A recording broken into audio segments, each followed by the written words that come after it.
Bom dia, nós está aqui dentro do salão de prática que nós temos na CMC para sobre nós que donamos uma resposta tocante a situação de intubação. Nós temos uma pergunta que a gente faz tocante a intubação, que intubação está, que consequência tem, como nós fazemos intubação, se tem problema para o paciente, se o paciente tem dolor ou coisa tocante intubação com o paciente que tem COVID e que vem conosco na cuidado intensivo.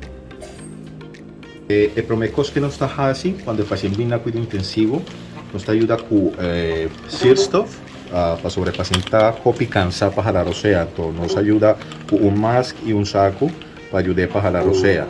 É a primeira coisa. Luego, nós está dando uma medicação para dormir. Nós está dando uma medicação y el paciente va a quedar dormir completamente.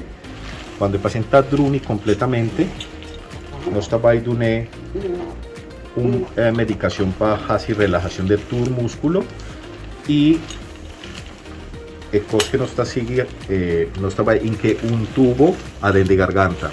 Nos va a ir con aparato aquí na mi tube, nos va a hacer succión promeco para sobre con COVID, el paciente inhopi secreción adentro de boca. Entonces nos va a sacar secreción y cuando el turco está limpio, nos va a ir un tubo adentro de garganta. Nos hace intubación, luego nos infla un balón que el tubo tiene dentro y nos va a hacer comprobación de tube, si el tube está en el sitio que nos mester.